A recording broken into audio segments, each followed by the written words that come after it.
Welcome, boys and girls. It's time for your weekly sermon.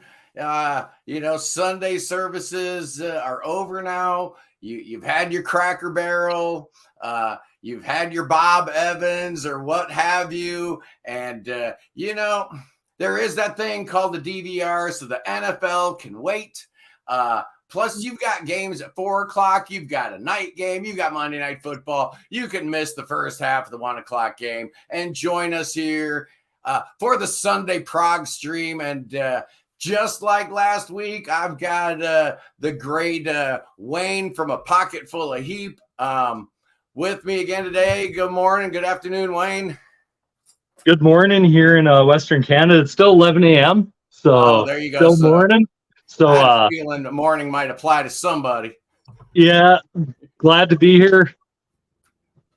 Hey, it's been an awesome week. And, to all of my Jewish friends out there, happy Rosh Hashanah. Naomi, we see you. Happy New Year. That's awesome. But we're already getting questions right out of the gate. I've got a whole bunch of stuff I wanted to talk about, but we got to give the people what they want, man. Yep. Favorite Hawkwind album. For me, it's Hall of the Mountain Grill. Absolutely. That one ticks all the boxes for me. Right in the sweet spot. You still got Lemmy, and you got the amazing artwork, and Warrior at the Edge of Time is real cool too. But if we're just talking about studio albums, it's gonna be Hall of the Mountain Grill. You are you into Hawkwind at all, there, Wayne? I've heard one song, Assault and Battery. Okay. I really like it. It's a band that I'm like, you know what? This should be something I should explore way more. There's a lot out there. It took me actually a while to get into Hawkwind because they're not symphonic. They're going off a whole different branch of the prog tree, and I wasn't 100% sure I liked it at first, about as psych or space rock as I was into was like Pink Floyd or maybe like early Nectar. But after a little while, I realized that great stuff, man, and they're still doing good records. We got Christopher giving us all a shout out, good dude, and somebody asking me what I think about Ange. Actually, not going to talk about Ange today, but I am going to be talking about a French progressive rock artist from the 70s who released exactly 2 albums. That's kind of a theme I wanted to get into here today, is prog bands that either only put out 2 albums or their first 2 albums were just so incredible that it just kind of blinded everything else in its path. So Wayne, put your thinking cap on about that one. Yeah, it's time to talk about prog. It's we're taking back Sunday, just like that great Long Island emo band, right, man? Know those guys, right? Taking Back Sunday. They did that song, a decade? Might be in that decade, like right around the mid 2000s. I was done with they were cool though. But we're not going to talk about emo today. But we are taking Sunday back. There was always kind of a dirge, a lack of good prog content on a Sunday. Well, that's a day everybody's, free in their home. So I figure we're taking it. We're owning it. I don't care who else is live streaming on Sunday. We're going to dominate this space. That world domination is the goal here. But anyway, this is our third prog stream. We're doing on a Sunday. We're gonna do it every Sunday. You notice I don't put a stop time on this, Wayne. We haven't yet, anyways. I haven't figured everything out yet, right? I mean, is it gonna be an hour and a half like the first 2 weeks, or are we gonna try to maybe make it real snappy and go with 60 minutes, or are we just gonna go insane and do it for 2 hours? I don't know. We're still figuring all that out, but it's all about learning and what people are up for, as long as the questions keep coming in. Yeah, it's good. Because I always have something to talk about. So that's never going to be the problem. So the first week we had a total of like 900 views so far. We haven't hit 1,000 yet on Progstream 1, Sunday Progstream 1. Sunday Progstream 2 last week, the heavy hitter show with the great Naomi joining us. We had French Vinyl Addict showing up. Of course, you were there. You know, the numbers weren't quite as good, but hey, we're going up against the mighty NFL. And if you look at my demographics, basically a bunch of old, you know, boomers like me from the U.S. that would normally be watching the NFL. So I kind of get it. But, you know, we still did over 700.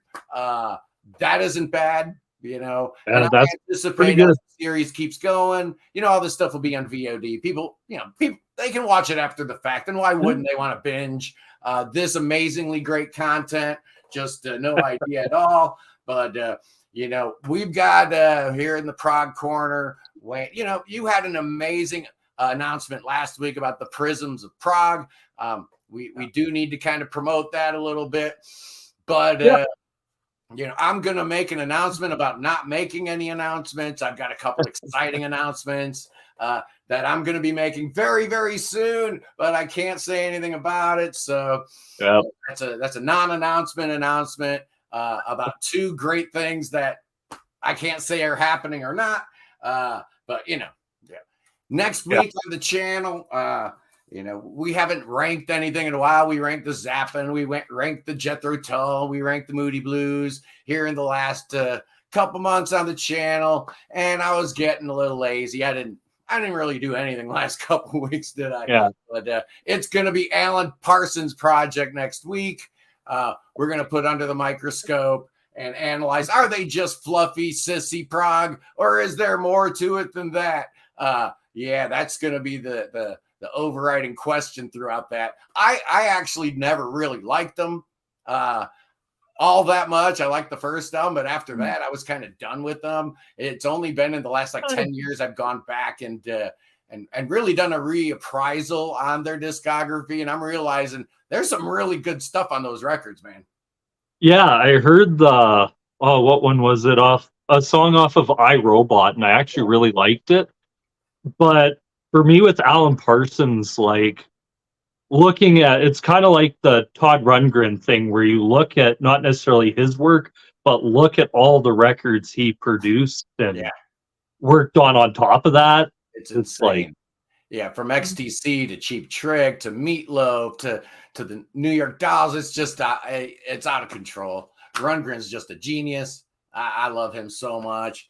Hey, Jeff Schilk is in the house, and he got an email from Amazon that Rio has been delayed until November. I'm assuming that's CD. I don't think you're a big vinyl guy there, Jeff. That's weird. That's bad news. I haven't heard anything from Inside Out about a delay on that, but the first two singles sounded really, really good, man, especially the second single. First one just sounded exactly like what I would expect a new solo album from the guy who wrote Owner of a Lonely Heart might sound like. The second one kind of surprised me. It had a lot more prog, and it was actually a lot of fun. I enjoyed it. Yeah, I'll definitely have to check them out. Yeah, they're both good stuff, man. Prog and stuff been blowing up the comments, so we got to show some love to the people in the Peanut Gallery. We're gonna be here for a minute. You know, I need to understand that you know, I can kind of take my time with these things. You know how hyper I get, Wayne. I do. I just get all crazy and just feel like I need to do everything all at once. The great Michael Benz is in the house. Raven's singles are very good. Yeah, I like them both. Scotty McCrea, are you late? No, man, we just started. 1 o'clock every Sunday. 1 o'clock. So, yeah, maybe a little bit late. Hype for the new Steven Wilson album. Well, you know, we're 3 singles in, Wayne. Have you heard all 3? Have you heard one? Have you heard 2? Economies of Scales. I was gonna film my reaction today to the latest one. Okay. And out of that one, like watching the video, I'm like, am I watching like interpretive dance or am I watching an exorcism? Yeah, that's pretty good. That's pretty right on. I really, really wanted to like Economies of Scale. I'm a huge Radiohead fan. So I got no problem with that kind of, style of progressive rock. The video was just weird, man. I don't know if I love the video. But then Impossible Tightrope came and just blew my mind. I love the video. I love the song. It's so prog. It's so awesome. It goes in a lot of different directions. Very cool. Now I'm excited about the new Steven Wilson album, right? And then the third album, the third single off the album comes out, Rock Bottom, with what's her name? Taib, what's that? Whatever. Yeah, that's pretty good too. It does sound like something off of To the Bone, maybe, with her singing, which is a good thing because that was a good album. Anybody expecting The Raven or even Hand Cannot Erase or Porcupine Tree sounding solo album from Steven Wilson in 2023, probably not going to happen, but I think he's 3 for 3 on the 3 singles. Okay. Yeah. Yeah, it's interesting because the only Steven Wilson I know is the few songs I've heard from Porcupine Tree. But hearing some of those, I'm like, those are really damn good. And I hear a lot of people talking about a bunch of his solo albums, like early ones, where they're like, these are pretty much masterpieces. And I'm like, you know what? Makes me want to check it out. I kind of thought, you know what? I'll check out this album first to get a kind of rough thing of what he's about, and just that's probably the best way to do it, because his music is, it's not like you're I'm gonna go investigate Chuck Berry's discography, man. This ain't Johnny B. Good we're delving into here. It takes some time and some layers needed to be opened up and developed, and that's I would say get into this, go backwards, because as you get back into like Grace for Drowning, I just love that record. It's fantastic. Okay, 3 of a Perfect Pair. There you go. Well, this was part 3. Druid, yeah. I mentioned bands that had 2 albums out and then just kind of either disappeared or their music just kind of went off the rails or whatever. Druid is an excellent call. What was the first one? Into the Sun, and then the second one was Druid Fluid. I hope I got those both right. I love them both. Really, really good. Ninette Tayeb, thank you. Thank you, Naomi. I felt like an idiot not remembering her name. I don't have my vinyl in this room. Otherwise, I'd be like real cool and, grab the Steven Wilson album, name drop. It's all in here, man. If it ain't in here, or if you see me looking down too long, it probably means I'm Googling something. That's not. Yeah, like. Oh, here we go. The Besnard Lakes. Oh, man. Please tell me you know who they are, my Canadian friend. No, I don't. Like I said, I'm so new to prog that I'm constantly finding new bands, and I wouldn't call these guys really prog per se. They're Canadian, led by an engineer who he and his wife run this studio, and their stuff is really atmospheric. They're on Jaguar. The Besnard Lake or the Roaring Night is probably their masterpiece, but they had like a run of 3 or 4 albums that were just incredible. Are they prog? The Besnard Lakes are absolutely prog in the wider sense of the term. Like if the Beach Boys were actually into prog rock in 2020 and the early 2000s, like I think most of their best records came out in that decade. But Besnard Lakes, if you don't know them, check them out. Yeah, definitely will. Blackfield. Oh yeah. Blackfield's outstanding. What are they? Got 5 albums out now. I've heard them all. I like them all. Just good stuff. Yeah. I am on. I am on the progressive, the Prog Archives forums. That's a fun place. I hang out there. I hang out on Progressive Ears forums also. I think I'm Miami Scott on both of those. Do I ever listen to the Musician and Musicians Exchange sub forum? I do. Yeah. I spend a lot of time digging through all that stuff. I really do. Sean Welsh. Yeah. Welcome to the live stream, my friend. Been listening to Sparks for the first time. Their first 2 records are the most progressive and difficult to describe albums I've ever heard. What do y'all think? I love Sparks. Yeah, just their entire discography is kind of difficult to describe. Hard to pigeonhole the brothers. I love them personally. I think they're amazing. The new album's really good. The album they put out before that, A Steady Drip, Drip, Drip, was my favorite album of the year in the non-prog category. Come On to My House is one of my all-time favorite records. I adore them. That's a great name for an album. Yeah, isn't it? Isn't it? Come On to My House. Are you into those guys at all, Wayne? I've heard Canadian Stud Muffin talk about Sparks and that. I think I heard like He's a maybe big fan. Yeah, Canadian Stud Muffin does them a lot of service on YouTube. I love. Yeah, I think I heard like a couple songs just in passing from them. Never really delved too deep into them, but from what I hear, I don't mind it. Like it's different. Yeah, they're cool. They're very progressive. Not that far removed if you're talking about progressive pop, XTC, 10cc, just, pop music, but just elevated on a very super intellectual level. Very cool. Naomi's got a question. Yeah, I have it in my notes, actually. Let's see. Beardfish. Yeah, we were going to talk about it. Did you see they announced an actual live show on their Facebook page yesterday? No, I probably seen something you posted on Twitter or whatever it's called now. Hey, it's great news, and I'm super excited. Not only am I a huge fan of Beardfish, which I never thought they were coming back with the Record Soldier Bloom, so busy with the Gungfly stuff, but especially, some little band called Big Big Train. But he's got the Chronicles of Father Robin opening for that show, man. Oh, man, how I wish. So I know how privileged I am to be an American. I do get that. I do understand that, that a low-life convict criminal like me could rise to the top of the world and be able to live in comfort and style and start a YouTube channel and have thousands of subscribers only in America. I understand all that, but sometimes, man, I wish I lived in Norway or Sweden. Yeah, they're like just looking at the sheer amount of prog coming out of Norway, Sweden, that whole Scandinavian scene. It's like, wow.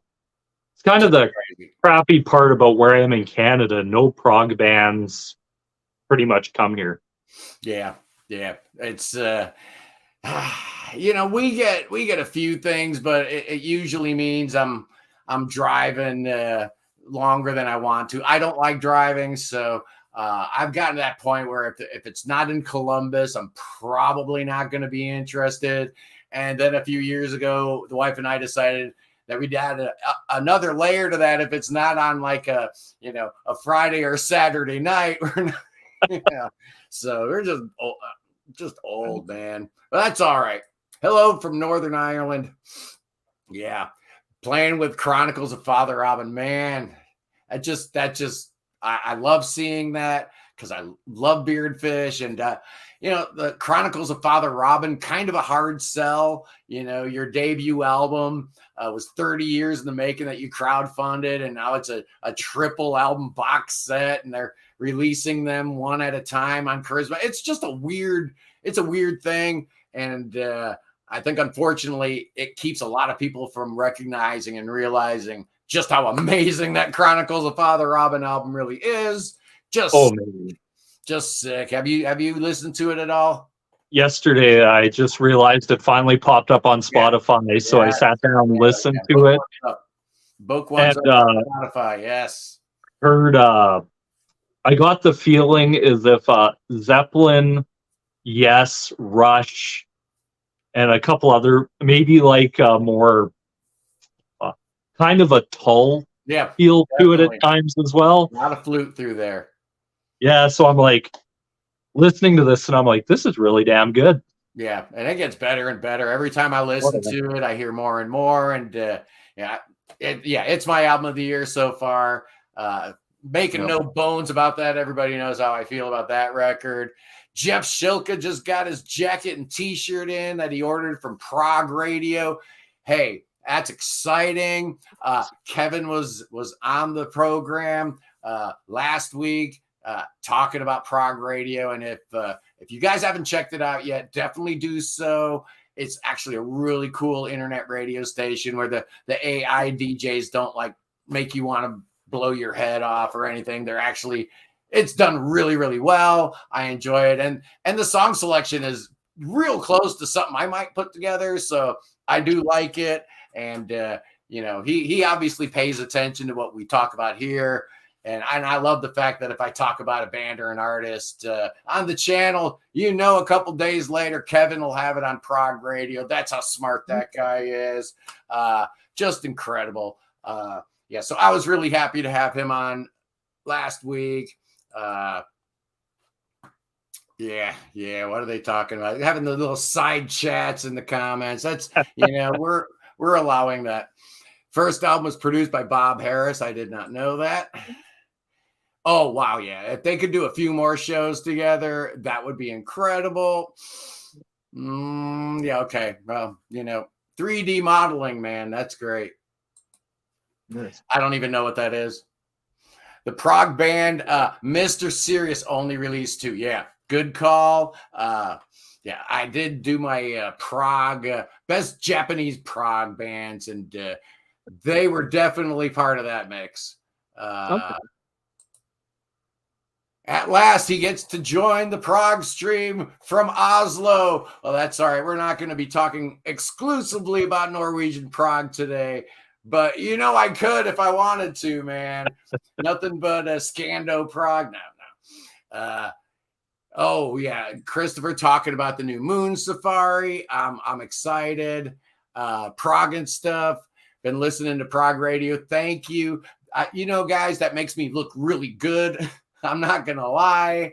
That Kevin comes on the show. I wear a Prog Radio hat in a couple videos, and his listenership goes way up, man. That doesn't make me look terrible. So thank you to all of you for, and you're only doing yourself a favor. You're just filling your head with better music than you're probably getting, anyway. I don't know about you, but I listen to music in my car. I can't not listen to music in my car. And I am blessed to have a job that, I have a lot of stops, and I have a lot of time in between stops, between Amish farms and whatnot. So I have time for the prog epics. God works in very strange ways. Yes, he does. Managed to join today's Progcast. Enjoyed your recommendations. The recommendations are just getting started. You know how we do. I'm actually looking for somebody in particular. If you notice, I'm kind of scanning the comments a little bit more than usual. Had a hater, one of them trolls getting all up in my comments on YouTube. You know how that is, Wayne, right? Yeah. I just look at it as if it's 1 out of about 10,000, you're doing good. Exactly. Well, this gentleman named the Sixth Beatle, who I've seen him around on VC live chats. I think on like Rachel's Ghost, her live stream, I think. And he had to jump into my comments, telling me how, I'm screaming and yelling and nobody likes that. And you need to stop screaming and yelling. And what was the other thing? Oh, and stop ranking stuff. I think I did a video not too long ago where I actually did not rank something. It might have been an album review or something. And he's like, thank God you're not ranking it. I rank everything, man. It's what I do. But I don't call people out. I try to respond to everybody, and I try to, be welcoming, because I do want everybody here in the prog corner. If you like prog music, I want you here.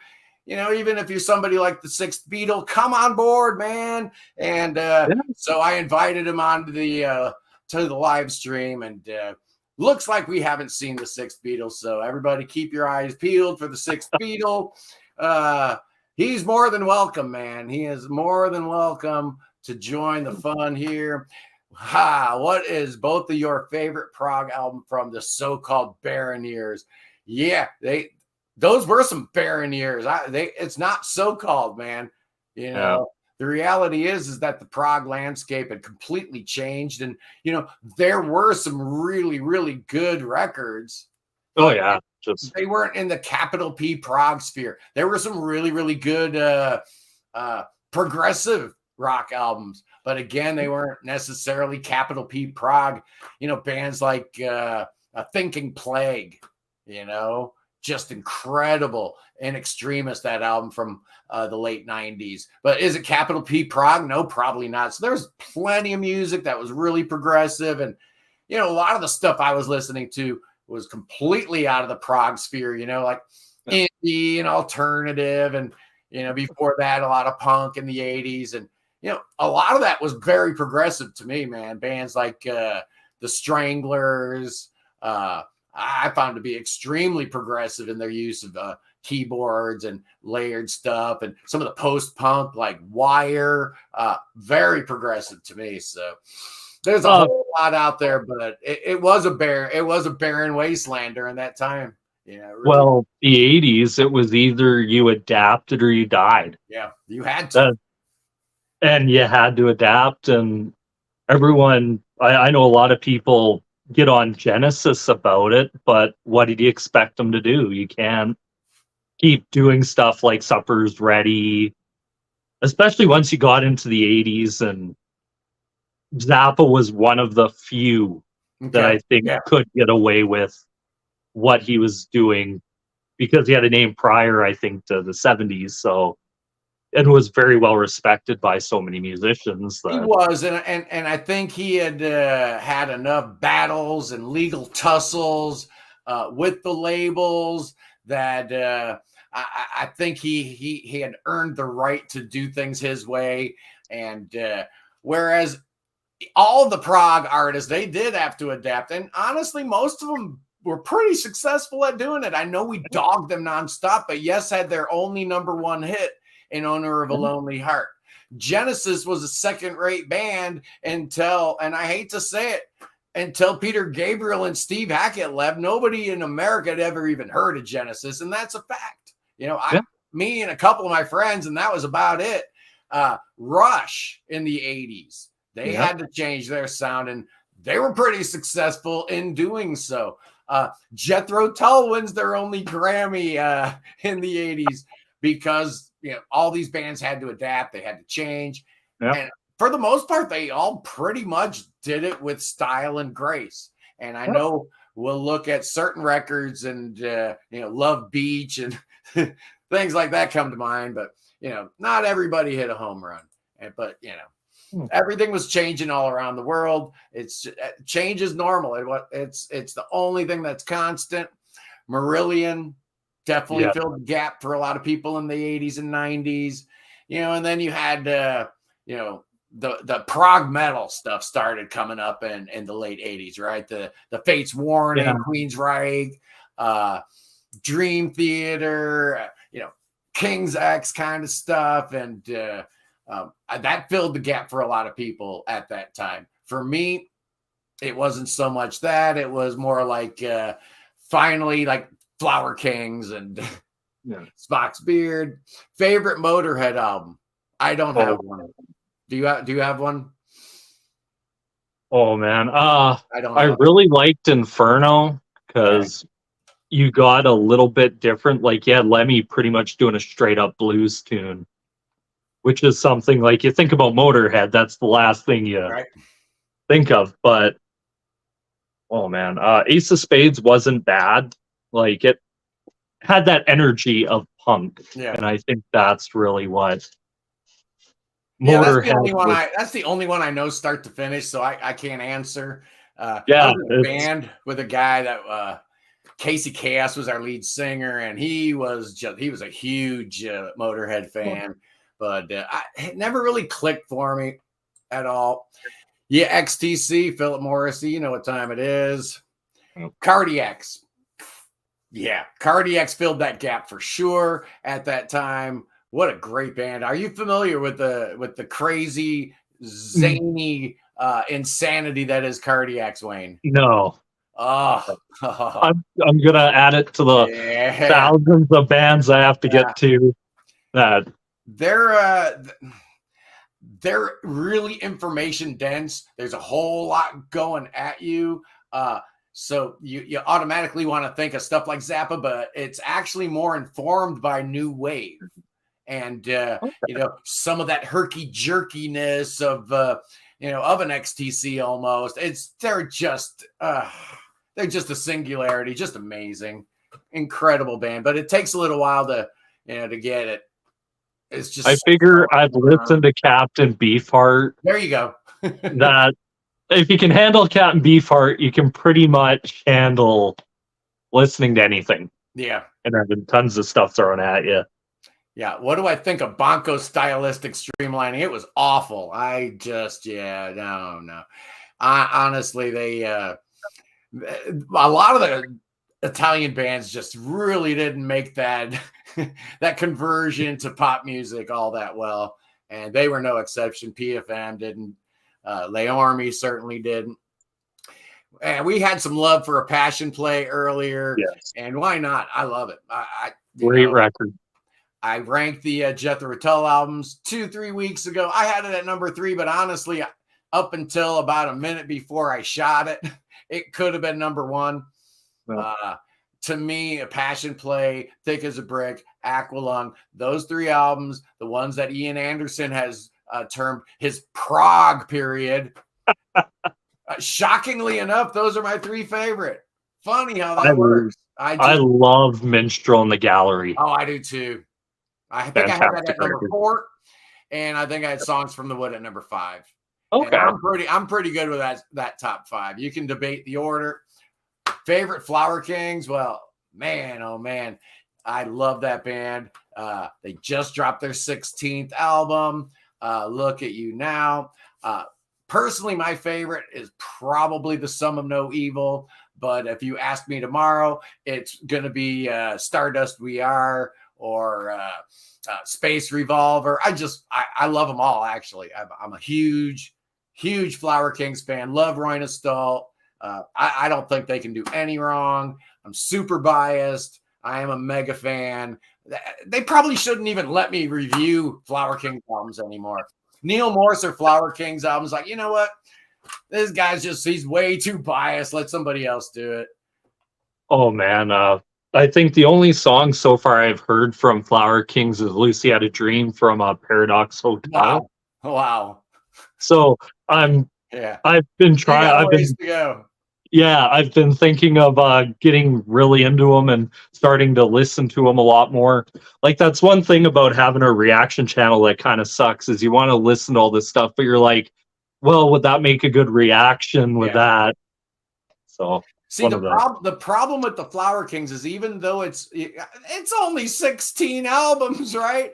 I think like half of them are double albums, and a lot of them have bonus discs. So if you add all that up, I believe on my iTunes, I don't have any live stuff. I'm not a live album guy. It's all studio stuff. Me either. I think I'm at like 27 hours worth of the Flower Kings, man. One band, 27 hours. It's insane. Buyer beware. There's always a little bit of filler in everything Roy Nastalt does. I don't care. I love that stuff. Tales from Topographic Oceans is my favorite album. So yeah, I don't mind connective tissue between main parts in a musical piece. Absolutely, I don't. Best kayak album.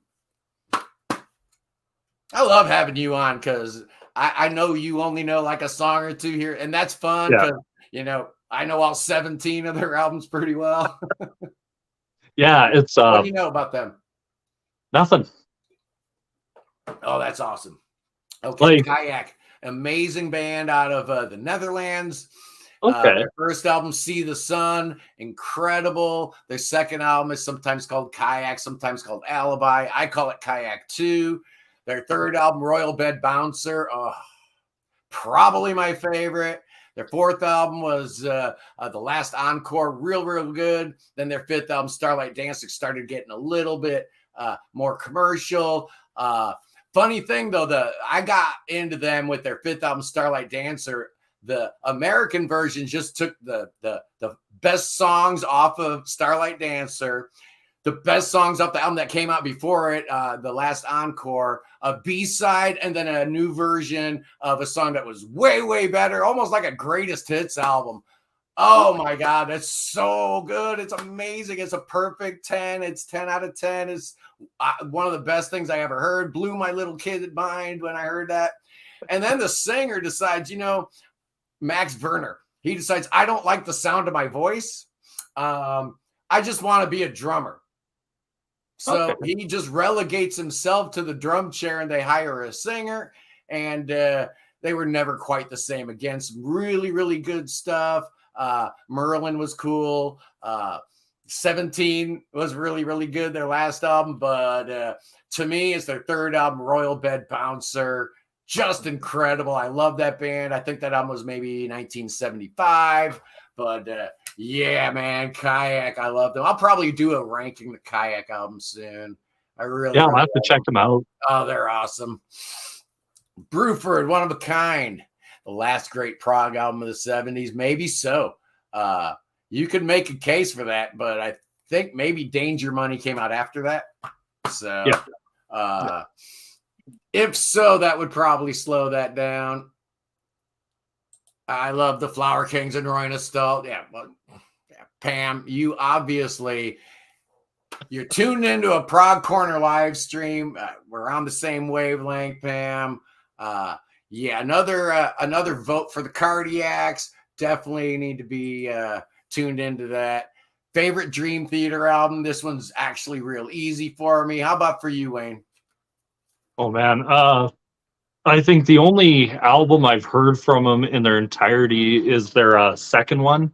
Yeah, Images and Words, I believe it is. With Pull Me Under and first one with James LaBrie. Great album.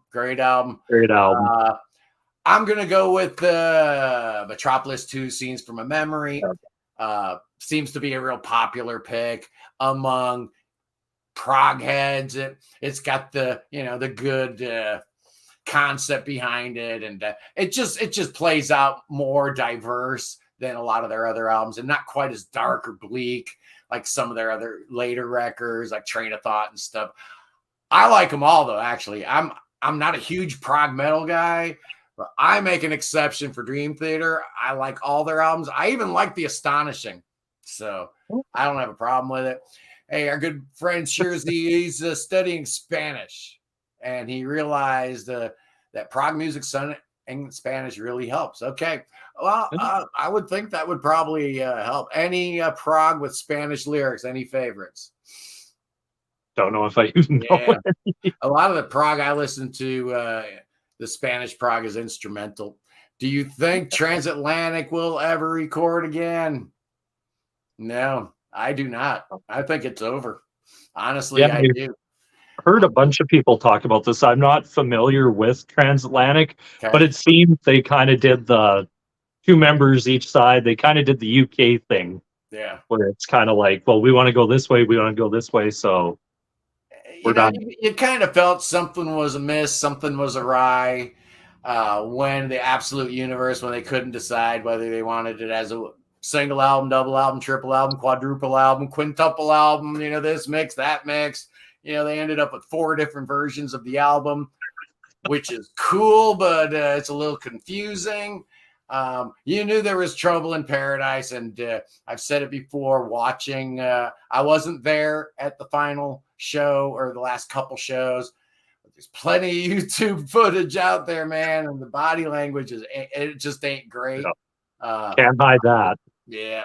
I'm just seeing. I'm not feeling it. I could be wrong. You never know. Yeah. J-Tell's Under Wraps. I agree with you that it's underrated. I think I had it at number 11 in my Jethro Tull ranking, which was the one thing I got called to task for more than any other in that ranking, was how high I had it ranked. How dare you rank that despicable new wave album without any real drums? It's got a drum machine. Oh my,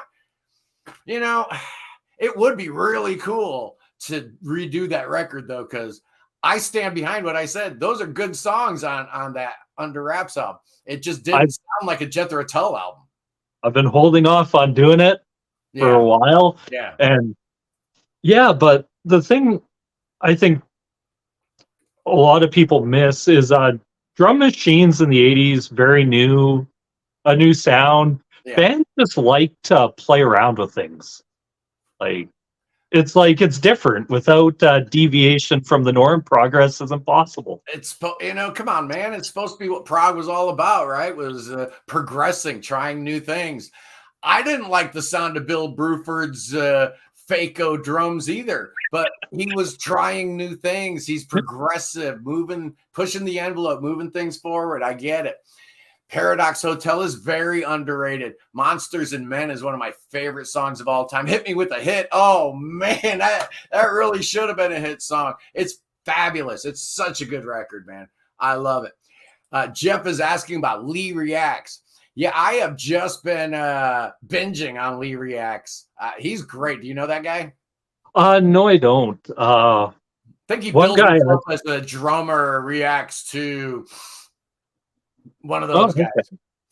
Okay. He's been doing a lot of Yes of late. Been watching a lot of I believe it's Andy Edwards talking a lot about jazz. Andy Edwards, man.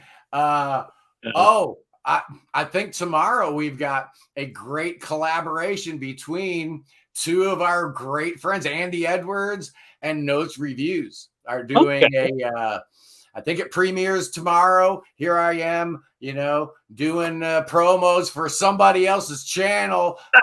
You owe me, Andy Edwards. But yeah, tomorrow premiering on his channel is, what is it? Prog Bands We Hate. Okay. And I'm glad Andy didn't ask me to do that episode, because honestly, I'd have a hard time coming up with 10 bands I hate. I really would. Prog bands. I respect any band that labels itself as progressive rock, that can hang that around their neck. The scarlet letter of shame. I'm a prog band, man. Any band that's got the stones to do that automatically gets my love, automatically gets my respect, because we've gone for too many years hiding in the shadows. I like prog. Oh my God! What? There's something wrong with that. Throw in the Rooney bin. That's the worst music ever. Have you heard Agents of Mercy? The lead singer, Nad Sylvan, is a dude with Hackett. I love Nad, man. I don't check him out, because other than the Steve Hackett stuff, I haven't heard him, but I love his voice. Yeah. It does have that Peter Gabriel kind of feel to it. Yeah. He started out, somehow he clicked up with a dude from Cleveland, and they wanted to do a record that was like if Genesis never went pop, So him and this other dude whose name escapes me. I'm usually pretty good with names. Somebody will put it in the comments. They put out a record as Unifawn, which of course is a line from Selling England by the Pound. The opening line said the Unifawn to his true love's eyes. So the band's called Unifawn, and he's discovered. And Roy Stalt does 3 albums with him as Agents of Mercy. All 3 are great, man. The Black Forest, Drama Rama, good stuff with Lolly Larson on keyboards. We could use another Agents of Mercy album. But he's been doing some great solo albums. He had the Vampire trilogy that just concluded, and then he just put out Modus Spiritus or whatever the heck that thing was called. That was really good. I love Nad, man. Nad is awesome. He's just a cool dude. Some people don't like his voice, but you know what? Who else are you going to have singing those songs, right? Peter Gabriel's not going to sing those songs, man. He's not interested. Nad's awesome. I love Nad. Yep. Leave Nad alone. Yeah. Okay. Here we have our weekly reminder that Juniper Green is still around. I didn't know they were doing reunion gigs. That's cool. I love Rufus.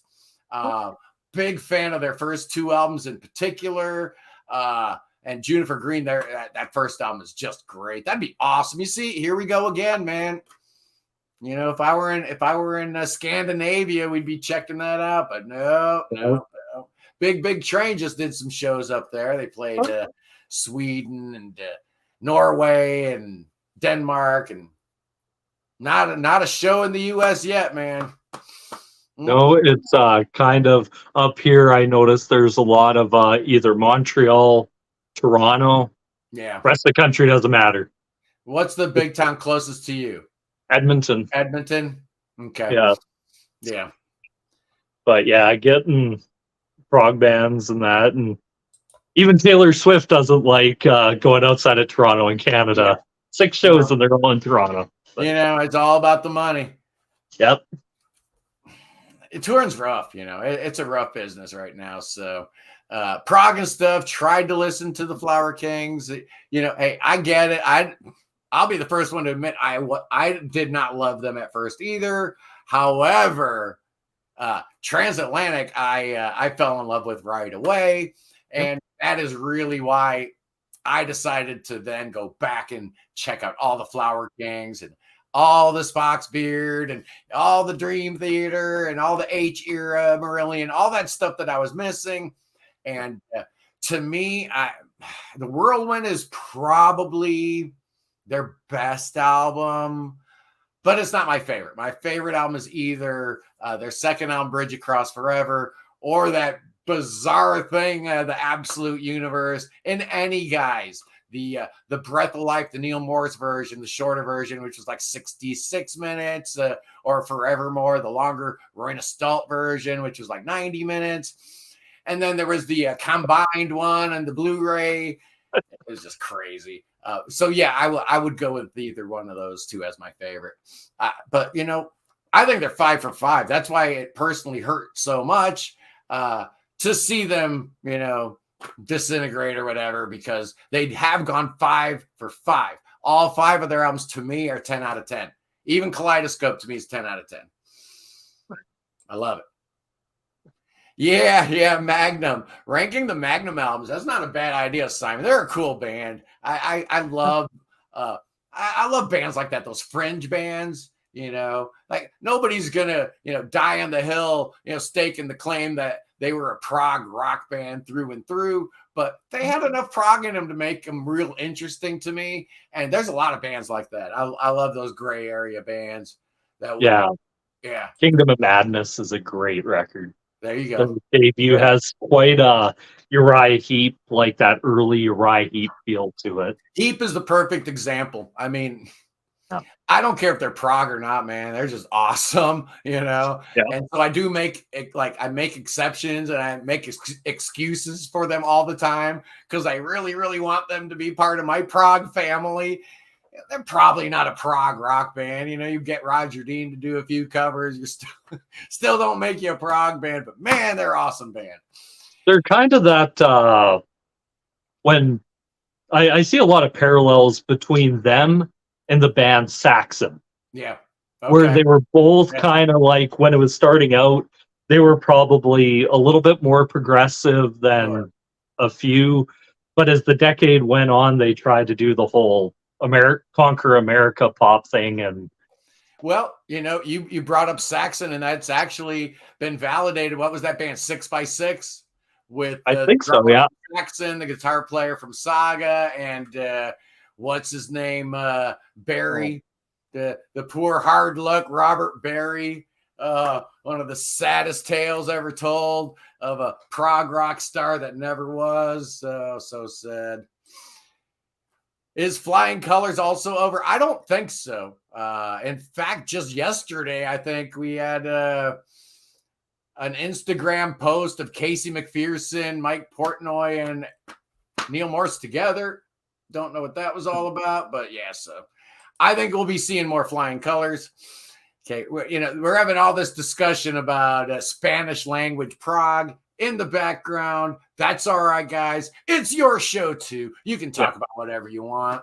To heck with what I would. Just throw it away. We don't need to talk about that, do we? Again, okay, yeah. I know both of those bands. Okay. All right, I'm back in the conversation. Cheetos Magazine, good call. Very cool band. That sounds like a great name for a band. And what a great name for a band, right? Speaking of transatlantic, what would be your favorite last album? Okay, that's a good one. Scott Walker and David Bowie, real good suggestions on that.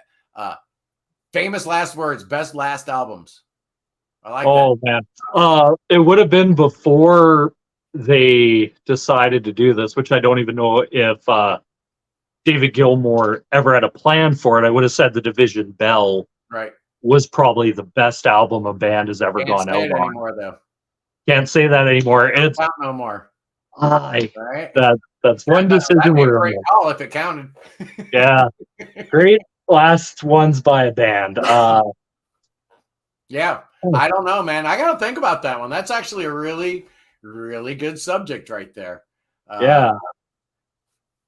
Got me a little stumped right there. That's all right. That's what this is all about. Have I heard the new Stones song? Yes, I did.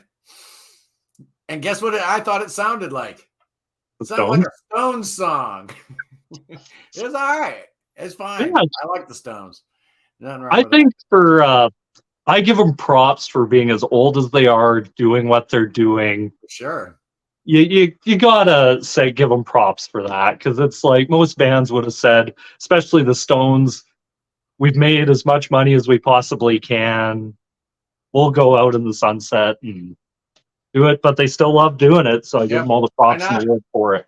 Hey, if they can do it, if they're still physically able to do it, and if the market proves to be inclined to support a tour by these old guys, why not? And I was actually a little saddened the other day when Stevie Tyler announced that under doctor's orders they're having to postpone the final Aerosmith tour. I wouldn't normally be talking about Aerosmith at all these days, but I peeped at that set list, dog. It's awesome, man. Oh, they're only playing like 3 or 4 of their awful 90s hits, man. It's like almost all from their first 4 or 5 albums.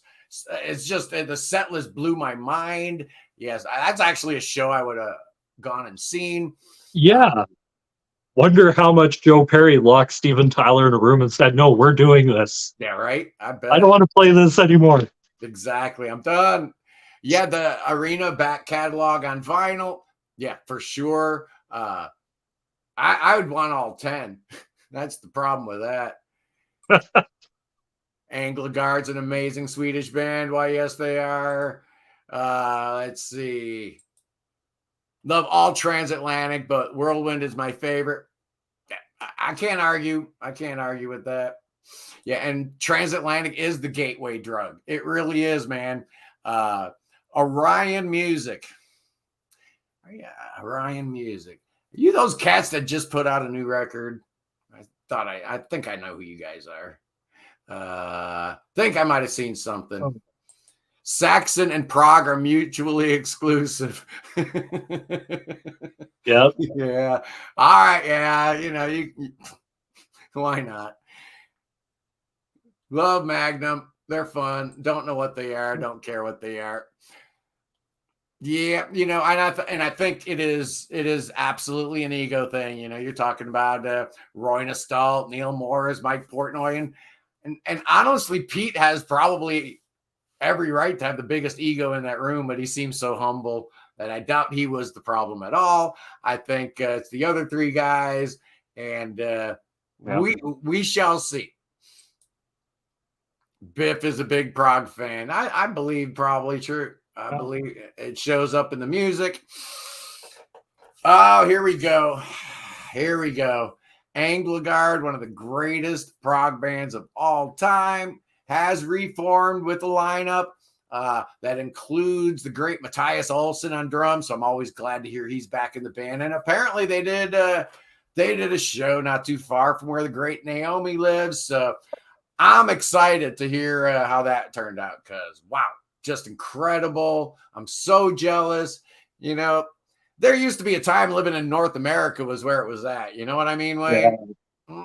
Oh, yeah. You got to see everybody. And slowly over time, it's like now you don't get to see anybody. Yeah. And the ones you do get, you're like, I don't want to see these guys. Americans were like, everything's big, big, big. And then you realize, man, Canada's even bigger, Yep. So that's the problem. It's just, space, time, travel equals money. Yep. And so the bigger and geographic area that must be traversed between dates that you can actually, generate revenue, the less likely it's going to be feasible, which really hurts. Yeah, that's right. That's right. Flying colors will be on Cruise to the Edge. That is correct. That's the problem with Canada is like the US, it feels like a lot of their big cities very close together. Canada, it's very spread. Yeah. Like pretty much once you get past once you get past a lot of the southern part of the provinces, it gets a lot more sparse. And once you get west of Thunder Bay, it gets pretty, everything's pretty spread out in Canada. But, my brother lives in Canada. He lives in Ontario. Okay. He's building a massive spread up there. I'm so happy for him. But, we were talking about great first albums, second albums, bands where the first two albums just like outpace everything. Did you think anything, Wayne? Oh, man. Oh. Not off the top of my head. Like, it's something I'd really have to sit down and think about, where the first couple are really so far ahead. We're going to do a couple. We're going to do a couple right now. Jimi Hendrix did 3 albums, but really it's the first 2, man, right? And the album covers, look how cool. Jimmy was the man, right? Yep. I mean, what would have happened to Jimi Hendrix would still be alive? Think about that a second. That's what my dad always said. Imagine if he was alive, but also sobered up a little bit. Yeah. Imagine. What he could have accomplished. Yeah. It's just especially in that jazz fusion era where like looking at a lot of that, you hear a lot of the influences, and a lot of them also credit Hendrix, like is that influence of just what he was doing. The first time I ever heard the term progressive rock was on a radio commercial for a Jimi Hendrix concert. Oh, wow. And they said, progressive rock artist Jimi Hendrix. Yep. The first 2 Boston albums. You don't need anything else, right? Come on. These 2 were really, really good, though. Very good. But you don't need anything after that. Brad Delp's voice, man. I was listening to the radio the other day at work, and More Than a Feeling came on, and I'm like, has there ever been a more perfect pop song than this? And it never gets old. It's just crazy how good that song is. These guys put out a whole bunch of albums, but honestly, I don't really need much else. These are the 2 right here. Steve Howe was gone after that. Maybe that's why I'm not too interested after that. How about these 2? Yeah, Happy the Man. America's Own, Happy the Man. Their first 2 albums on Arista, just incredible. There was a 3rd album later on, but they'd already broken up and they were off the label. Just amazing. Here's a band that I don't want to say they're done, but they might be done. But these first 2 albums, Black Country New Road. Oh, man. Oh, you know about these guys? No, I don't. Kind of similar to Black Midi. Okay. And that new guitar rock that's been happening in South London, bands like I don't know, Yard Act and Wet Leg and Dry Cleaning, and there's a whole bunch of them. Squid, just a really cool progressive, I don't know, post-prog maybe that's what I want to call it. Yeah. But I believe we might be experiencing finally the fourth wave of prog materializing. We've been waiting a long time. Been listening for the last couple of years, and just listening to the quality of albums coming out is insane. Like, especially this year, like I was listening to a bunch of albums, and I'm like, any other year, you could make an argument this might be album of the year, and they just keep coming out. It's not just the quality, it's the quantity, man. I mean, in past years, maybe there were like 3 or 4 or 5 albums that I really, really liked, but there wouldn't have been that middle tier of, ones that I'd probably score like, 4, 4.5. Man, this year just coming by the dozens. It's ridiculous. Well, you got the rejuvenation of Yes, so I know you're happy. Oh yeah. We got now this is something. I just realized the other day that this is a guy I've never talked about on the channel. I think I've shown some vinyl behind me, but back in 1979, this cat dropped not 1 but 2 perfect albums. It's Joe Jackson. No, he is not the poor man's Elvis Costello. No, man.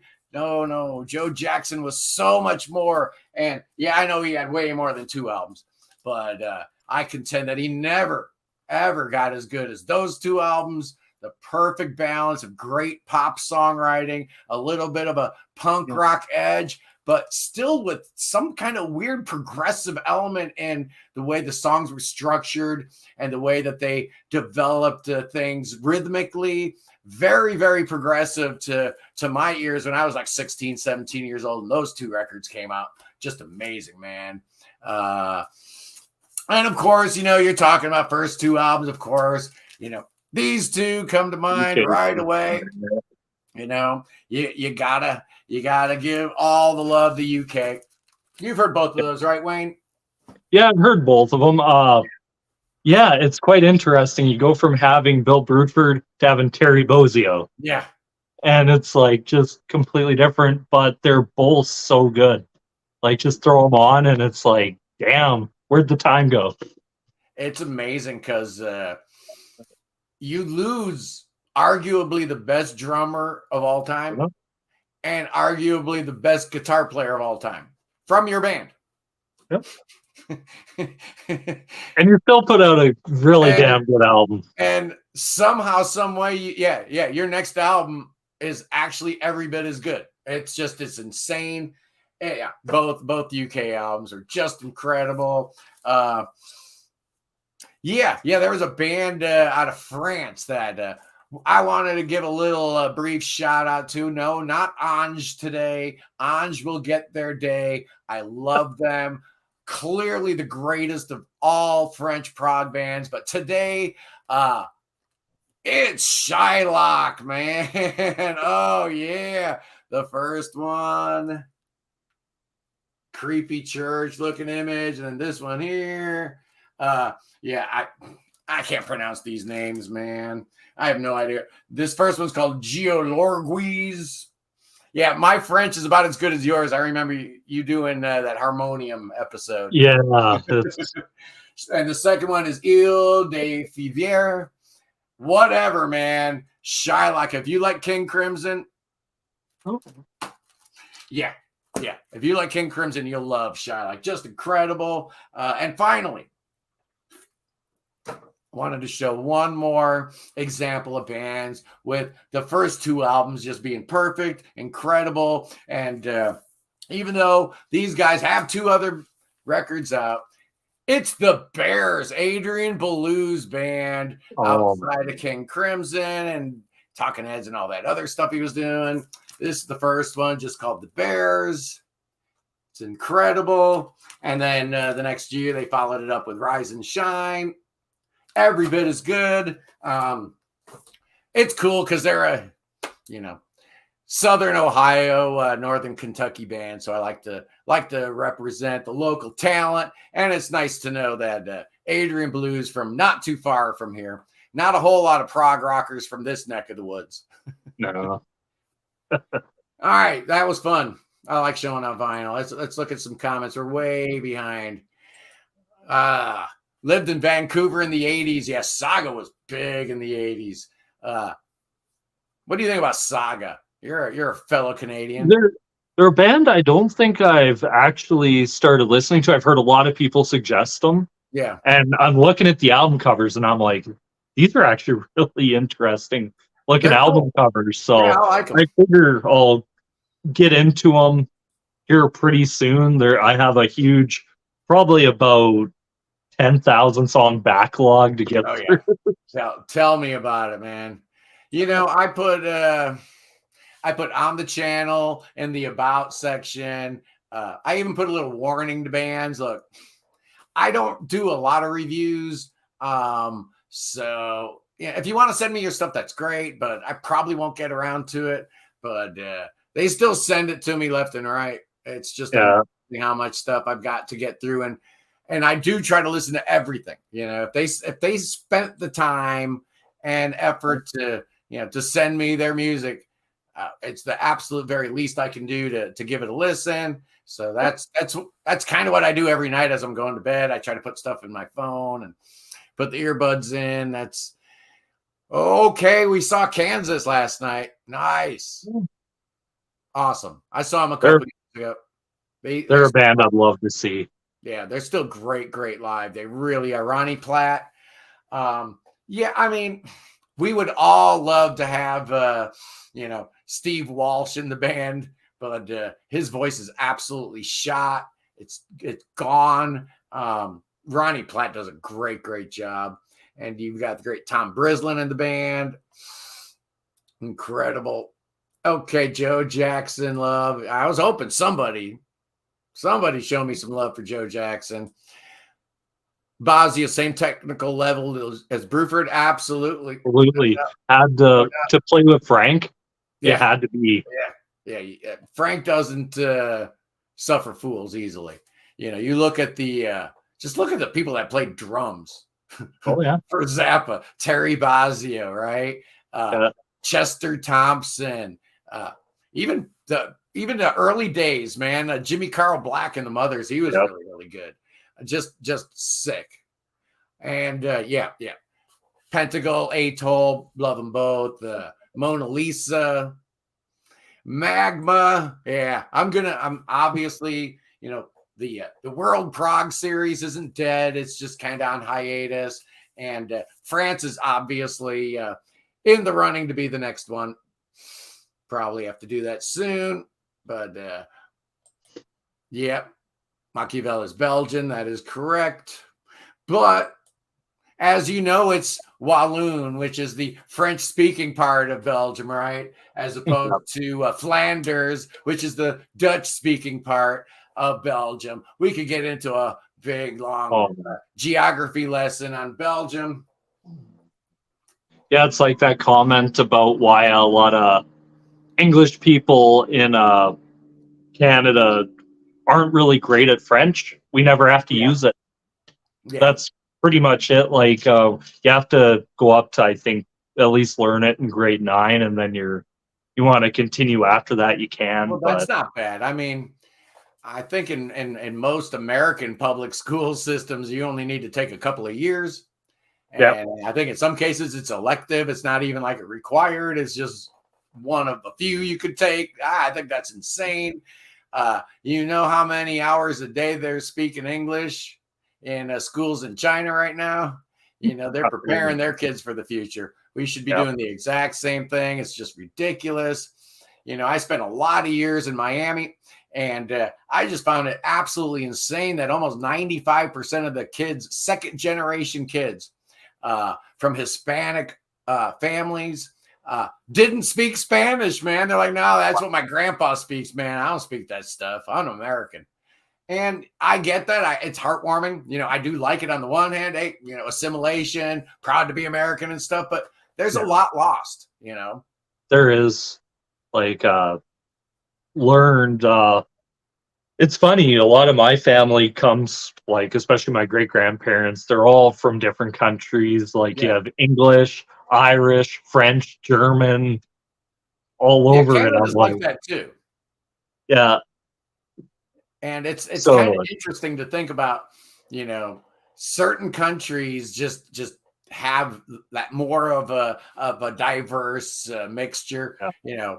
Canada in particular, man, spend a little bit of time in Toronto. It's just I thought I was used to diverse cities like Miami, but man, Toronto is crazy. Oh yeah. It was probably the last place in the world where you could come and settle. That was pretty much it. Yeah. So, and Australia too has a little bit of that too. That frontiersmanship, you can just land and start anew, start your whole life all over again. It's a beautiful story, man. And, I've been asked, what is the purpose for these Sunday Prog streams? Well, I actually do have a plan. There is a mission here. It's not just me, wanting to have, my little pulpit every Sunday. The idea here is, is it nostalgia core? Sure. Yeah. Call it whatever you will. Nostalgia is the bait. That's the hook. But the ultimate goal is to revitalize, respect, and honor the greatest music of all time. And, and in doing so, create or revitalization, right?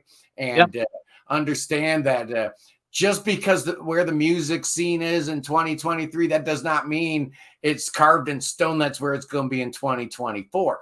We have a lot more disposable income than any other age group. And I'm sorry, Wayne, I'm talking to my people again, but we can actually have some say-so in the music industry. And, if we collectively all speak in one voice, we can actually do that. We can actually affect some change. So my idea here is, like I said, last week we got like 700 eyeballs. I have bands all the time. They're like, hey, maybe, we could do an interview on the show, and we do it, and I get like 200 or 300 views. So come on the Sunday live stream. We can do all of that right here, right? And we're guaranteed more eyeballs. If you're some band, I've never heard of you, and you're sending me some MP3 file, I'm probably not going to review your band, but hey, you know what? You come up here on screen with us on Sunday, we can sure talk about it. And people will see that. More people will be engaged with that than if I do a standalone episode. So the idea is to, try to do more within this space than obviously we're currently doing. But I think there's all kinds of opportunity for that. And just the open forum, if you want on, jump on, it's all good.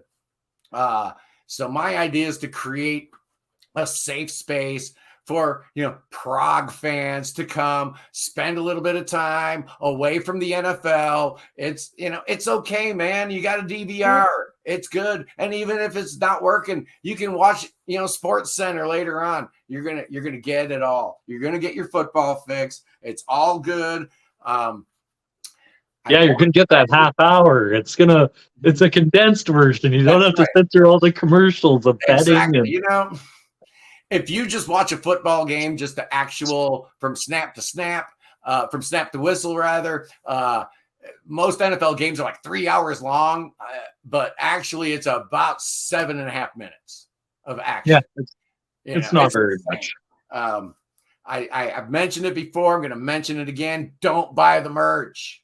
Okay. Don't take the brown acid, man. It ain't no good. Don't buy the merch on the Prog Corner. We're working with Spring, and we're going to see what they do here. But in the meantime, just do yourself a favor and don't buy the merch. So I'm also thinking about one more thing for next week, Wayne. What do you think about this for an episode idea? Episode idea? Well, I know I've discussed it with you in the past. Could always do the Pink Floyd album rankings. There's a reason why I haven't done Pink Floyd yet. Yeah. So that's reserved. You and I are going to do that, and that'll probably be let's try to do that in the next month or so. Okay. because I had two biggies. I mean, big ones that I really still needed to knock out. But the channel's only 20 months old, so there's no hurry in getting to everything. But Jethro Tull and Pink Floyd were like the two big ones I still hadn't done yet. And so we'll do that together. But no, check this idea out. I was thinking maybe doing an episode on controversial prog opinions. What's your hot take? What's the one thing? Oh man, I have a good one for you. I have a good one for you, Scott. Okay. That it wouldn't matter if Yes released Close to the Edge 2.0 in 2024. Yes fans will still complain because John Anderson isn't on it. Oh yeah, they'd hate it. No John, no Yes, or your ears are already closed, and I understand that. There's certain types of music I will readily admit my ears are closed to. The new Bad Bunny album could be amazing. My ears are closed to it, right? The new Lil Yachty album, I've heard real good things about. My ears are closed to it. The new Travis Scott album starts with Gentle Giant samples. I'm not going to get it. So I do understand when people have those barriers up. They need to take them down, man. Yes is hitting it hard. They really are. That's a good one. Let's see. We got some good comments here, man. We are so behind in the comments. Let's see. People are probably cluing in on what we're doing here. Okay, let's see here. You can plug your bands now. I'll write them down. You see, there you go. That's how that works. And I have people tell me that all the time. So that's always cool. I'm watching the two of you while sports are on the background on mute. Oh, that you see, you don't really need the announcers telling you what's going on in the game. You got eyeballs. You can watch that and listen to us. That's an excellent idea. And yell in the background. Exactly. Yell in the background. We got people writing in Hebrew in the comments. That is awesome. Thank you. I love that. Ranking. Yeah, here we go. The Floyd solo albums. Yeah. We'll do the Pink Floyd albums first. Yep. And then maybe like a month or two later, because I did ranking the Yes solo albums, and that was a lot of fun, actually. So I think I might want to do that with the Floyd solo albums, because Roger's got 4, and Dave's got 4, and was Richard Rick has got 2 3. I know of. Does he have a third one? There was in the 80s. There was I've heard it described as a really terrible new wave album. Okay, so there's enough to rank, let's definitely do that. Ainsley Dunbar, that was a dude, man. Talking about Zappa drummers. John is Yes, and Jobs is Apple. Hey, man, John was a huge part of Yes. Last time I checked, Yes was always at least a 4-piece. Yeah. On every album. They've been at least a 4-piece, usually a 5-piece. And one time a 6-piece and one time an 8-piece. But Yes has never been a solo act at any time in their career. So it is inaccurate to say that John is Yes. John's a huge part of Yes, man. Don't get it twisted. Dude, I would love more than anything for John and Steve to kiss and make up, and maybe even have Rick come along, and Trevor can, just get them all in there. Get Bill Bruford out of retirement. We can all have a dream. It's not going to happen, man. It is what it is. And Or actually another idea. Rhyme Signatures doesn't care for Italian prog, Wayne. Granted, I haven't listened to very much. I don't mind it. I think if you listen to it as a whole album, I think that's mainly how you have to listen to Italian prog, is the whole album. At least from what I've heard from a few. I think there's truth there. And honestly, you got to be, it's got to be the right time in your life. Oh, yeah. Yeah. For me, I got it for years and years. Honestly, if it wasn't in English, I probably wouldn't like it. And then one day I'm just listening to these terrible lyrics. I'm like, man, maybe listening to music in another language might not be that bad a thing. Pam, I hear you. I absolutely hear you. But with absolute nothing but love in my heart, I gotta let you know that Yes has put out 23 albums and Rick Wakeman only appeared on 7 of them. So yeah, there's a whole lot of life outside of Rick. Now the John thing, I'm more inclined to agree with the no John, no Yesers of the world. Rick was always just an auxiliary guy. And in fact, his second and third stints with the band, he was just a session guy. He was not really a full-fledged member of the band. And that was, they both wanted it that way. You know, he wanted the freedom to do his thing, and they wanted the freedom not to pay him what they should have. Typical Yes fashion. But the John Anderson thing, yeah, he certainly is a huge part of what Yes has always been about. Until they die, there are better members of Yes that should be in the band. Yeah. Again, I couldn't, agree with you more. Would I prefer Rick Wakeman and Jeff Downs in the band? Absolutely. He doesn't want that. Wakeman does not want to deal with Steve Howe. Ever since Steve Howe fired his son from Yes, there's been some kind of real bad blood there, man. Not going to happen. And would I prefer John Anderson over John Davison? Yeah, man, I got ears. I've seen ARW. Holy smokes, John Anderson can still sing. Jeez. It's ridiculous how good he still is. But it's not in the cards, man. I think what really hurt Fly from here is I think in 2021 they put out the Oliver Wakeman songs. Yeah. And I'm like, yeah, I can see some of these are actually better than what's on the actual album. And it's like, yeah, that From a Page, that was fantastic. I loved that.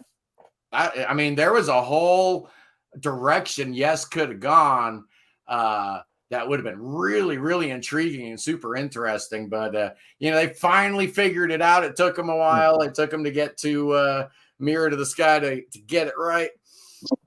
Mr. One thing I'd love to hear is Yes once again with an orchestra. Okay. Like just like they did with Magnification, that kind of idea. Like it's something I've always thought would be kind of interesting. And, they've done plenty of that, with the Magnification all the way back to Time in a Word.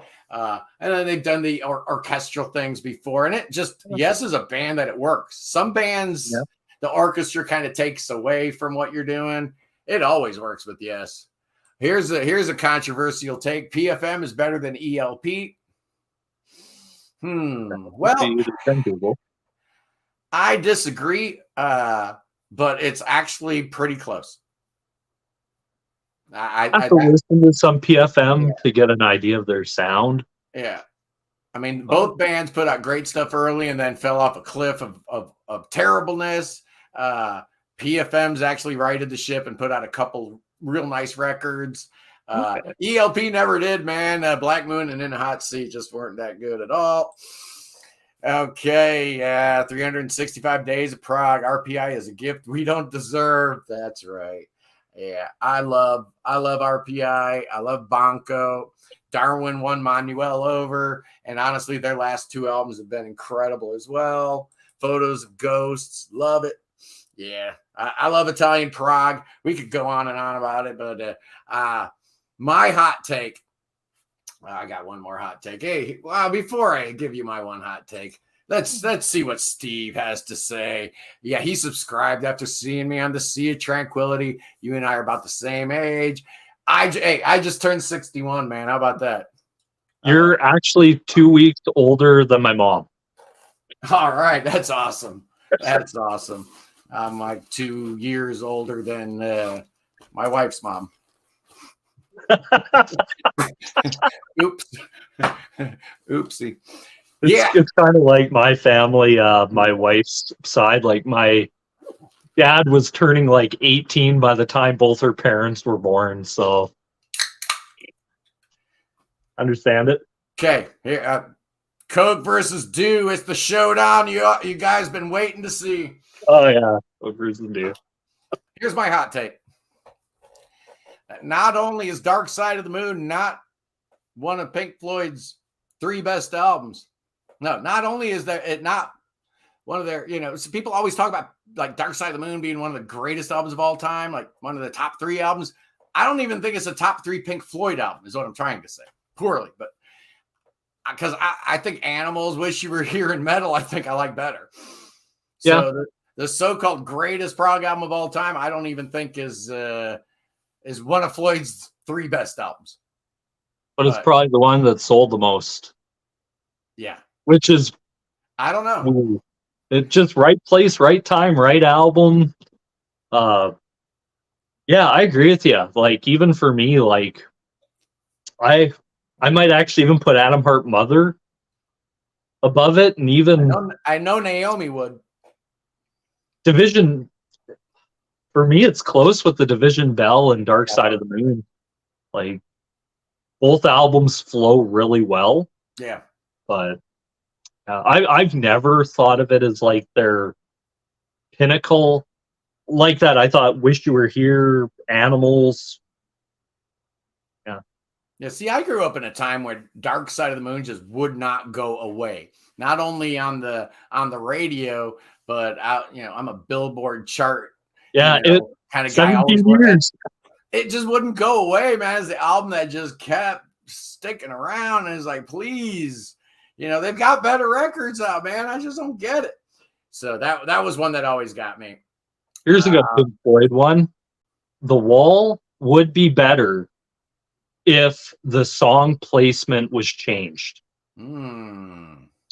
I did a whole video about it on the channel because I'm listening to this and I'm like, well, this song would go better here, this song would go better there. Even Dark Side of the Moon, I think if you switch Us and Them and put either Any Color You Like or Money there, I think for all the people that hate Money, I think that might change it because it kind of shifts.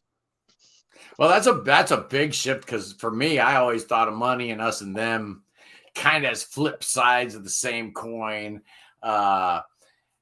It'd be hard for me to even visualize that. Yeah, I want to hear that, but song sequencing definitely can change everything. You can have the exact same songs and just put them in a different order, and your brain hears it differently. It's crazy. To me, Vera and Bring the Boys Back Home, that killed the album for me. I'm like, I hate those 2 songs. Yeah.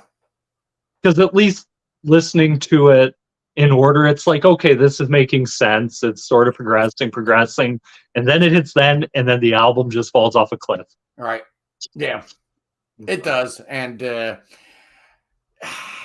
I do have some problems with The Wall in general, though.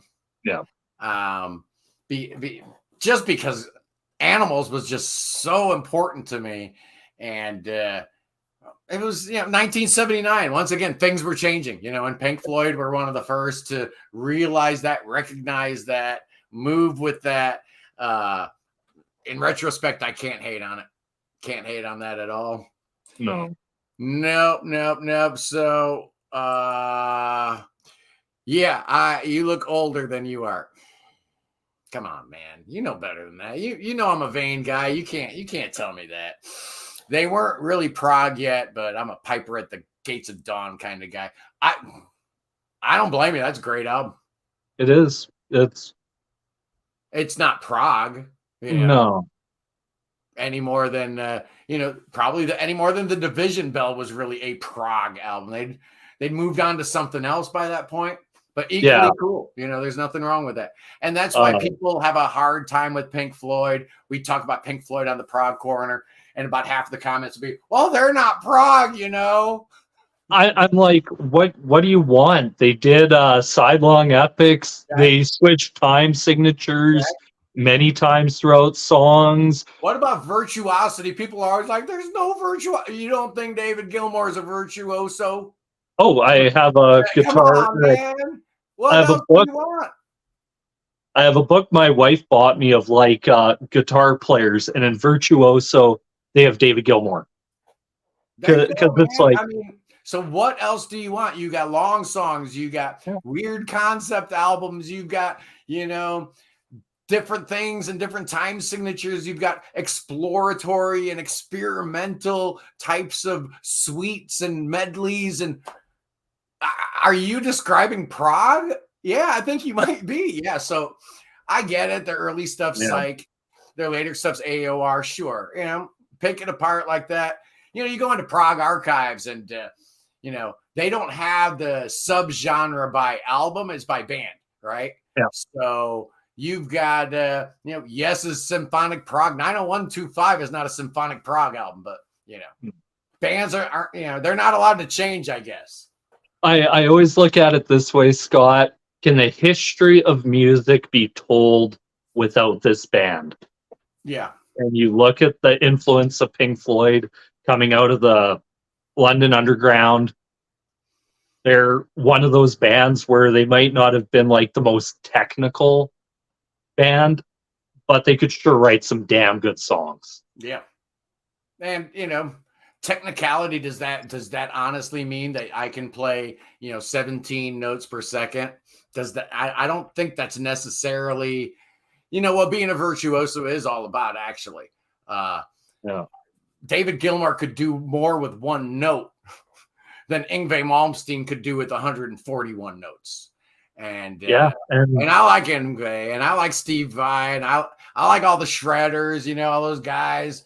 John Petrucci is one of my favorite guitar players of all time, but it's good when it's done in spurts. Yeah. But once it becomes the whole song, it's just boring. Yeah. After a while, you're just listening to like, okay, I've heard this. Give me something new.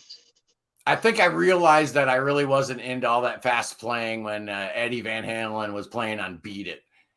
And, all of a sudden, I'm like, this doesn't even matter. This is an R&B dance song. What are you doing pulling hammer-ons for, man? It sounds ridiculous. Yeah. I saw the Dark Side tour the same year as ELP and PFM. Wow. 74 is a good year for you. Echoes is the best Floyd song. I don't know, man. Shine On You Crazy Diamond and Dogs right up there for me too. Wish You Were Here. Yeah, Pam knows what time it is. Recomendato Rebasuto Ritorno came along too early in prog history. I love RRR. What a great band they were. Fantastic. The singer for that band shows up on the new Ellesmere album, Weird. Fantastic. I can't remember his name. But that's just, that's kind of status quo for me here. I don't know what Crawford's talking about there. Status quo or Iron Butterfly. Oh, man. The Animals were my favorite. Talking about the Walrus Animals, not even Saucerful gets no love at all. I like that album at least from the last time I thought about doing ranking. I like that album a little more because it is a little bit more darker than the Syd Barrett kind of pop songs. Yeah. But it's very close anyway. I think so. No, I like your idea that can the history of music, not just prog, because there's probably a lot of bands that would then comply with that criteria. But in the history of music, would it be noticeably different without this band? And if not, then they are not what Mr. Wondrous calls a pivotal band, right? Yes. Because even their peers, guys like Pete Towns and many guys said, like, even Pete's like, I skipped a Who gig to go see Pink Floyd play in London. And nice. It's like, here we got a list of bands that sound like Yes, and Moving Gelatin Plates do not sound like Yes to me. The rest of them I hear. Actually, Relayer.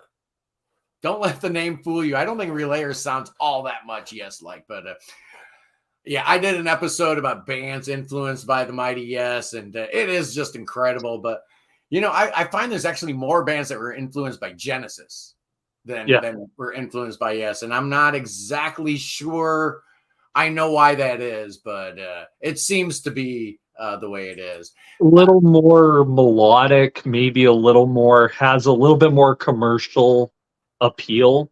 Yeah. Than maybe Yes does. Maybe a little more song centric versus individual, playing styles and whatnot. The undefined jelly beans in the house. Do you guys like any Mike Patton stuff, Mr. Bungle? Faith No More. Big fan. I think he's awesome personally. I think he's incredible. I heard one Faith No More song, and I actually really like him. I actually want to check him out quite a bit more, especially their Angel Dust album. I hear is really good. Yeah, that's the best record they ever did for sure. But yeah, I'm a big Mike Patton fan. Very, very cool. So what do you guys got going on your 2 channels this upcoming week, Wayne? Right now, gonna be after this filming a bunch of reactions for the Puck Full of Heat channel. Prisms of Prog, I'm still debating how I'm gonna tackle it. I'm gonna look at Aphrodite's Child's 666, I believe it is, and check out that album, and it's gonna hopefully be up next week sometime. I have limited the reactions on Prisms of Prog to just more singles released by bands, right? Then kind of differentiate a little bit and more in the prog sphere. Well, you're a new channel. You're allowed to, juke and drive a little bit. Oh, and just for anybody that's wondering, this is Michael Scott. I'm not spelling my name wrong. Thank you. I had a feeling you might know what that was all about. But let's see. Is Primus a prog band? I think they are, man. I like having a big, wide definition for prog. Are they progressive? Yeah. So prog means progressive rock. So they're a rock band and they're progressive. So I guess they're prog, man. Maybe not capital P prog, but absolutely. Well, if you're out playing Rush's Farewell to Kings, you're a prog band. Yeah.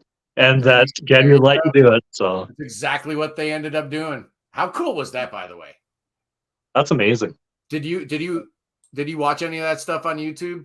Not yet. But I figure if Getty puts his stamp of approval on it, it has to be good. Yeah, it's insane. I would have loved to have gone to one of those Primus Farewell to King shows. Just incredible. I love it. But so this week on the channel, boys and girls, we will be doing the Alan Parsons Project ranking. So that'll be exciting.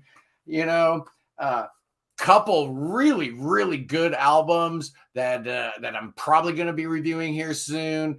The new Agusa. Are you hip to those guys, Wayne? Prima Materia. I love that record. Yeah. Heard that and Romancing the Ether by, I can't remember the name of the band. Yeah. But listen to that one after another, and I'm like, these are great albums. On the tip of my tongue. But I'm doing that, and there's just been so many really good instrumental prog albums that I've let them slip by me, like that Hackberry album. Just in love with that album.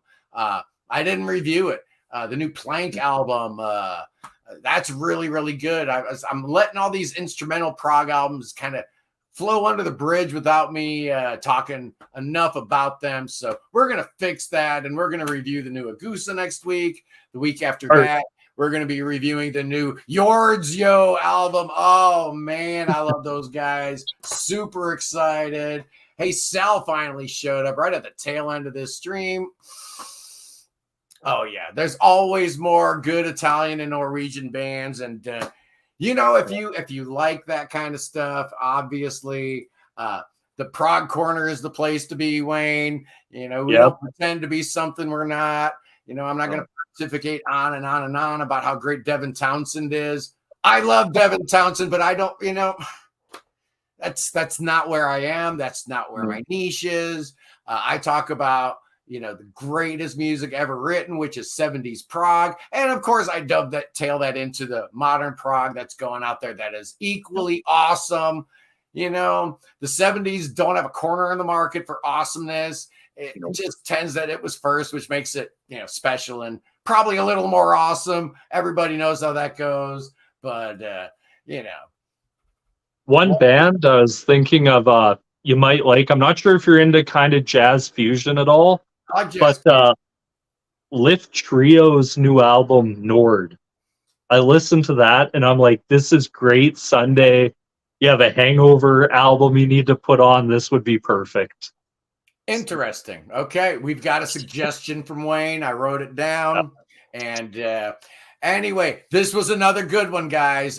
We actually had surpassed our total number of viewers watching at one time. So already Sunday Progstream 3 is a record breaker. Thank you for everybody that showed up. Thank you, Wayne, for being here. Jeff Shelka, Naomi, everybody, Zero, everybody that's in the house, Sal, Find Music, Crawford. It's just what a great crew we've got here. Let's keep it going. Same bat time, same bat channels. Wayne, I love you. I'm gonna take you off here real quick and just say goodbye to the peeps. Anyway, I love you guys. Peace in the Middle East, free Tibet, and God save the king. Save that sucker. Yes, indeed. That son of a gun could use some saving. Absolutely. I'll see you guys next week. Have a good one.